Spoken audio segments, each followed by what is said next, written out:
Hello everyone, welcome to the video lecture series of Engineering Mathematics First. The subject code is BAS103 and here we are in lecture number 4A of unit number 2. तो हम लोग बात कर रहे हैं nth order derivative calculation की, जहां पे हमने लेबनीज थ्योरम का क्या यूज होता है ये सब देख लिया है। अब इसी टॉपिक में एक और टॉपिक ऐड ऑन होता है nth ऑर्डर डेरिवेटिव में ही कि nth ऑर्डर डेरिवेटिव कैलकुलेट कीजिए at x is equal to 0, right कि nth order derivative calculation at x is equal to 0, जिसमें आपकी लेबनीज भी लगेगा, जिसमें आप ये कह लीजिए जितना अब तक हमने सीखा है nth ऑर्डर डेरिवेटिव कैलकुलेट करना वो स्टेप तो यहाँ पे आएंगे ही आएंगे 80%, साथ में लास्ट में जाके आपका x इज इक्वल टू 0 पे फाइंडिंग और बढ़ जाती है। तो किस तरह से कैलकुलेट होंगे जानने के लिए अपना लेक्चर स्टार्ट करते हैं on nth order derivative at x is equal to 0। So straightforward question से स्टार्ट कर रहा हूं। Here's the question, it says if y is equal to x plus under root of 1 plus x square whole power m, prove that this is the thing we have to prove and hence find yn at x is equal to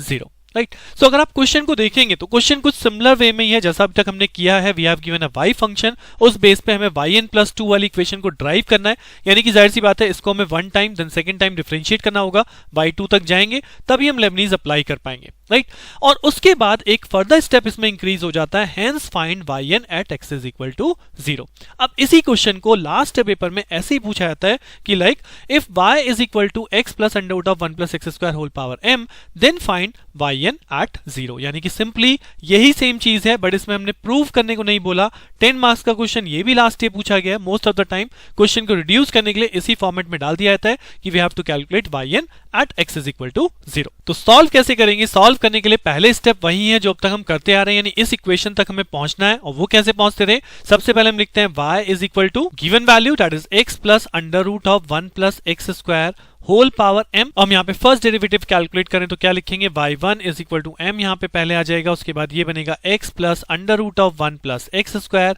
whole power reduce होगी m minus 1, उसके बाद x plus under root 1 plus x square का भी differentiation होगा, यानी ये क्या होगा? x के लिए 1 plus under root of 1 plus x square, यानी under root of 1 plus x square को मैं क्या लिख सकता हूँ? 1 प्लस एक्स स्क्वायर की पावर 1/2, तो इसका डिफरेंशिएशन क्या बना? 1/2 1 प्लस एक्स स्क्वायर, और 1/2 माइनस 1 करेंगे तो माइनस हाफ हो जाएगा, और फिर 1 प्लस एक्स स्क्वायर का differentiation that is 2 of x, right. So ultimately अगर आप देखो यहाँ पे फंक्शन थोड़ा सा बड़ा दिया है, बट वो फंक्शन हमें केवल 1-2 लाइन में ही बड़ा दिखने वाला है। उसके बाद हमारा क्वेश्चन उसी तरह से सॉल्व होगा जैसे हमने पहले भी किया है। अब अगर आप इसे फर्दर सिंप्लीफाई करें तो ये क्या बन रहा है? यहाँ देखिए, अगर इसे फर्दर सिंप्लीफाई करूं तो ये हो जाएगा 1 प्लस ये है 1/2, और 1 प्लस एक्स स्क्वायर कहाँ चला जाएगा? नीचे चला जाएगा अंडर रूट में, right. Under root of 1 plus x square into 2x, तो 2x को यहाँ लिख दें। अल्टीमेटली 2 से 2 भी कैंसिल आउट हो रहा है। सो अब अगर आप इसे फर्दर सिंप्लीफाई करेंगे तो ये टर्म अगर मैं एलसीएम ले लूं यहाँ पे under root of 1 plus x square, so ultimately ये टर्म बनेगा under root of 1 plus x square plus of x,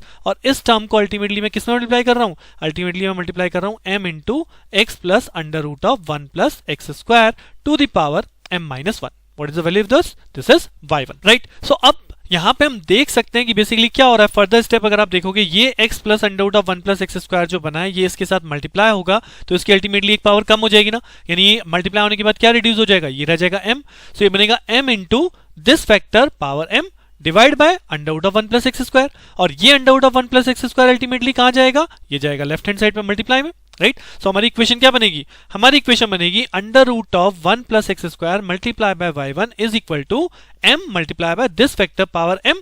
and this factor power m is nothing but given question कहता है ये है y, राइट। सो अल्टीमेटली अगर हम इस equation को देखें तो ये इक्वेशन क्या बदल जाएगी? y1 under root of 1 plus x square is equal to m into y। अब क्योंकि मुझे अंडर रूट भी हटाना है, क्योंकि मुझे प्रूफ क्या करना है क्वेश्चन में? मुझे तो प्रूफ 1 प्लस एक्स स्क्वायर करना है। सो यहाँ से अंडर रूट हटाना है, मीन्स दोनों साइड का स्क्वायर करूंगा तो ये बनेगा y1 square 1 plus x square is equal to m square y square. This is my next equation, यानी कि next step, this is y1 equation. अब क्वेश्चन के अकॉर्डिंग अगर आप देखो तो क्वेश्चन में क्योंकि yn प्लस 2 तक जाना था, राइट, yn प्लस 2 आपको लेना है, सेकेंड ऑर्डर डेरिवेटिव लाना है। सो सेकेंड ऑर्डर डेरिवेटिव लाने के लिए मुझे इसको सेकेंड टाइम डिफरेंशिएट करना पड़ेगा, तभी मेरा y2 आएगा, जिसे nth ऑर्डर डेरिवेटिव लाके हम yn प्लस 2 बनाएंगे, राइट। सो इसका सेकेंड ऑर्डर डेरिवेटिव लाने के लिए सेकेंड टाइम डिफरेंशिएट करते हैं। सो पहले हमने 1 प्लस एक्स स्क्वायर को रखा कांस्टेंट, y1 स्क्वायर के लिए हो गया twice of y1 into y2, right, plus y1 square is a constant और 1 प्लस एक्स स्क्वायर का हो गया twice of x is equal to m square y square है तो हो जाएगा m square 2y into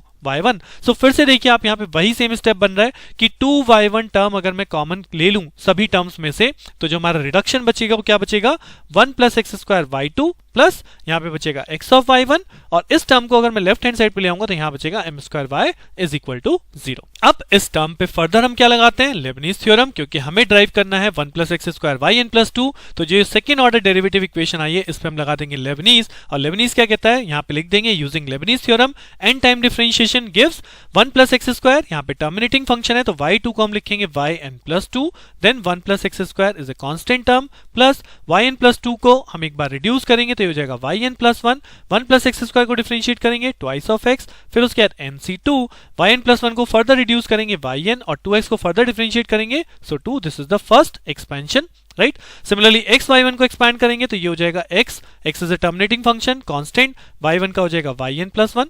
plus nc1, x का differentiation हो जाएगा 1 और yn प्लस 1 को एक बार डिक्रीमेंट कर देंगे तो हो जाएगा y of n minus m square y का nth order derivative that is y of n is equal to 0। अब वही सेम काम yn प्लस 2 वाला सिंगल टर्म रहता है तो ये आपका ऑलरेडी बन चुका yn plus 2 1 plus x square, yn plus 1 वाला टर्म को एक साथ ले लीजिए तो यहाँ पे बनेगा ट्वाइस ऑफ एन एक्स और यहाँ पे बनेगा x, तो फिर से वही x कॉमन ले लेंगे तो 2n प्लस 1 yn प्लस 1 बनेगा और yn वाले टर्म को एक साथ रखेंगे तो ये बनेगा n minus 1 by 2 into 2 first term, second term से यहाँ पे मिलेगा प्लस n और थर्ड टर्म से मिलेगा m स्क्वायर, सो वही सेम चीज 2 से 2 cancel out n square minus m square yn is equal to 0 right. So ultimately आप देखेंगे मोस्ट ऑफ द क्वेश्चंस में इसी टाइप की इक्वेशन आपको फॉर्म होती दिखाई देगी, बट जैसे कि मैंने आपको क्वेश्चन पेपर में बताया कि लास्ट टाइम ये इक्वेशन नहीं दी गई, आपसे डायरेक्टली बोला गया this is a given y and find out yn at 0 right. So अब मुझे ये पता कैसे करना होगा कि सेकेंड ऑर्डर तक जाना है नहीं जाना, तो इन दैट केस अगर आपको नहीं मिल रहा तो आप सेकेंड ऑर्डर इक्वेशन तक एटलीस्ट ड्राइव कर लीजिए सो दैट आपका आंसर या आपका सॉल्यूशन बिल्कुल परफेक्टली मैच जाएगा right. So now we have done this first step, हम इस इक्वेशन तक ड्राइव कर चुके हैं जो अभी तक हमने प्रीवियसली सीखा है। नाउ द नेक्स्ट स्टेप जो यहाँ पे इंट्रोड्यूस होने वाले हैं because we have to calculate yn at x is equal to 0। So अब इस स्टेप की कैलकुलेशन के लिए मैंने सारी इक्वेशन जितनी भी अभी तक हमने सॉल्यूशन में ड्राइव की हैं स्टार्टिंग फ्रॉम y ये हमें गिवन था, उसके बाद हमने फर्स्ट डेरिवेटिव किया we got this type of equation, फिर हमने इस इक्वेशन को सेकंड टाइम डिफरेंशिएट किया we got this type of equation and जब हमने इसको n टाइम डिफरेंशिएट किया we got this equation from the Leibniz theorem right. So चारों इक्वेशन मैंने आपके सामने लिख ली है। अब इन चारों ही इक्वेशन में मैं x is equal to 0 put करने वाला हूं। सो अगर फर्स्ट इक्वेशन से आप देखेंगे तो x इज इक्वल टू 0 यानी y0 की वैल्यू क्या कहलाएगी y at x is equal to 0 यानी y0 की वैल्यू क्या हो गई 0 प्लस 1 प्लस 0 होल पावर m यानी 1 टू द पावर m, तो वैल्यू बचेगी 1। नाउ सिमिलरली सेकंड इक्वेशन में अगर आप x की जगह 0 पुट करेंगे तो इस साइड पे बचेगा y1 स्क्वायर एट 0, x की जगह 0 पुट कर दिया तो यहाँ 1 बचा तो ये इक्वल्स टू हो गया m स्क्वायर y स्क्वायर यानी m स्क्वायर और ये हो गया y एट 0 होल स्क्वायर। अब y एट 0 कितना है that is 1, so ultimately right hand side कितना बचा m स्क्वायर, तो अल्टीमेटली y1 एट 0 की वैल्यू भी क्या हो गई y1 एट 0 की वैल्यू हो गई m राइट। सो पहली इक्वेशन ने y0 की वैल्यू दे दी, दूसरी इक्वेशन ने y1 0 की वैल्यू दे दी। सिमिलरली ये जो थर्ड इक्वेशन है इसमें अगर हम x को 0 पुट करेंगे तो यहाँ x 0 करने से ये टर्म खत्म हो रही है, यहाँ x 0 करने से ये टर्म खत्म हो जाएगी, ये क्या बच जाएगा ये बच जाएगा y2 एट 0 और यहाँ पे टर्म बचा minus m square y at 0 is equal to 0, तो यहां से y2 0 कितना हो गया यहाँ से y2 0 हो गया m स्क्वायर y0 और y0 कितना है y0 1 है, सो बेसिकली y2 0 की वैल्यू क्या हो गई m स्क्वायर। एंड सिमिलरली ये हमने y2 0 जो ड्राइव किया है अब लास्ट इक्वेशन से आप इसी तरह से ड्राइव कर सकते हैं। अगर x को यहाँ 0 पुट कर दें तो ये बचेगा yn प्लस 2 0 प्लस x 0 है तो ये कंप्लीट टर्म 0 बन गई। नेक्स्ट टर्म क्या बनेगी that is plus n square minus m square और यहाँ पे yn टर्म यानी yn at x is equal to 0 is equal to 0। So ये टर्म हमारी क्या रिड्यूस होकर आ गई, this term become yn plus 2 at 0 at x is equal to 0 is equal to, अगर हम इसे राइट हैंड साइड कर दें तो जाएगा m square minus n square and yn at 0। This is the next equation that is our equation number 5। Why this is next equation, क्योंकि अगर आप देखोगे sequence so y at x is equal to 0 यहां मिला, फिर first derivative at x is equal to 0 यहां मिल गया, second derivative at x is equal to 0 यहां मिल गया। अब मुझे क्या चाहिए, मुझे तो थर्ड डेरिवेटिव, फोर्थ डेरिवेटिव, तभी तो एक सीक्वेंस बनेगी। लेकिन वो डेरिवेटिव कहां से आएंगे, अब हमें एक जनरल टर्म मिल गई, that is yn plus 2 0 is equal to m square minus n square yn 0। अब इस इक्वेशन से स्टार्ट करते हैं और इस इक्वेशन में अगर n की जगह हम यहाँ पे 1 रखेंगे, n को 1 रखेंगे तो अल्टीमेटली क्या बनेगा, ये बनेगा y of 3 0 is equal to n की जगह आपने 1 रखा तो ये बना m स्क्वायर माइनस 1 स्क्वायर, और ये क्या बना, ये टर्म बनी yn 0, बिकॉज ये क्या था, यहाँ पे yn था तो ये बनी y10। अब y10 ऑलरेडी मुझे पता है y10 कितना है, m है ना, सो दैट मींस इस वैल्यू को हम क्या लिखेंगे, m square minus 1 square into m, right. Similarly अगर इसी इक्वेशन नंबर 5 में मैं n की जगह 2 पुट करता हूं तो यहां पे बनेगा y40 यानी कि नेक्स्ट डेरिवेटिव वैल्यू, और यहां पे हो गया m स्क्वायर माइनस 2 स्क्वायर, और अब की बारी बनेगा y20, राइट। अब y20 कितना है, y20 हमारे पास m स्क्वायर है, सो y20 अगर m स्क्वायर है तो इस वैल्यू की वैल्यू क्या बनेगी, m square minus 2 square into m square. Similarly अगर मैं आपको कहूं यहाँ पे n is equal to 3 put कर लीजिए, n 3 पुट करेंगे तो यहाँ पे बनेगा y5 राइट, यानी कि फिफ्थ डेरिवेटिव, और इसकी वैल्यू क्या हो जाएगी, m square minus n square क्या हो गया, 3 स्क्वायर हो गया। अब देखिए यहाँ क्या बनेगा, y30 बनेगा ना, इस पॉइंट पे बनेगा y30, और y30 की वैल्यू ऑलरेडी मेरे पास है, तो अगर इस वैल्यू को यहाँ पुट कर दें तो ये बनेगा m स्क्वायर माइनस 3 स्क्वायर, और इस वैल्यू को जब आप यहाँ पुट कर लेंगे तो ये आएगा m square minus 1 square into m।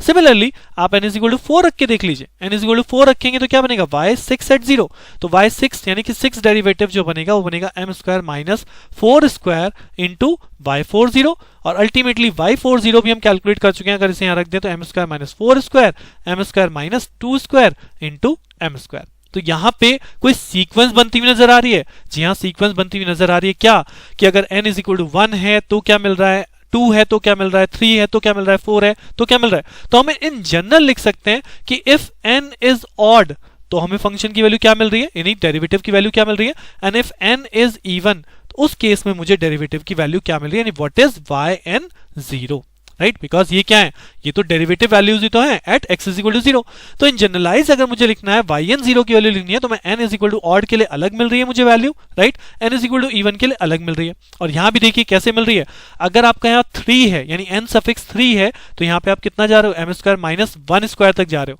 अगर 5 है तो m स्क्वायर माइनस 3 स्क्वायर जा रहे हो, यानी कि क्या हो रहा है, m square minus n minus 2 whole square, this is in general thing, क्योंकि यहाँ पे 3 था ना, अगर मैं इसे n कर दूंगा तो ये 1 है, इसे लाने के लिए मुझे क्या करना पड़ेगा, n माइनस 2, तभी तो 3 minus 1 becomes 3 minus 2 becomes 1, right. सो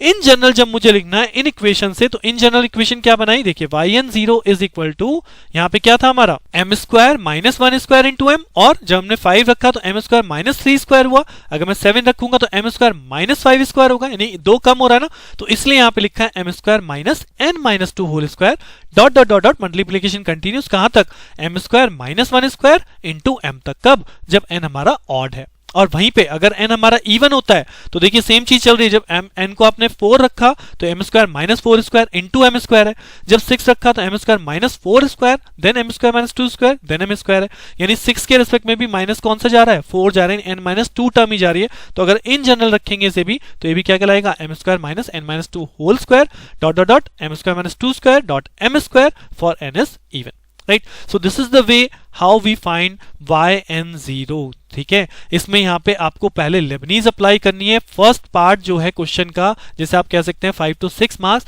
ये आपका लेबनीज तक ही कांस्टेंट है, बट उसके बाद ये सारी इक्वेशन में x is equal to 0 put करना है, एंड देन एक जनरल लास्ट में फंक्शन बनाना है जो कि आपको yn0 की वैल्यू कंप्यूट कर रहा है। सो आई होप कुछ अंडरस्टैंडिंग आपको बनी होगी। एक और क्वेश्चन मैं आपके साथ लेके आऊंगा नेक्स्ट लेक्चर के अंदर, सो दैट आपका कॉन्फिडेंस बिल्कुल हाई रहे और आप एग्जाम के अंदर शॉर्ट क्वेश्चन अटेम्प्ट करके आएंगे। सो जानने के लिए बने रहिए, मिलते हैं नेक्स्ट लेक्चर में। Thank you.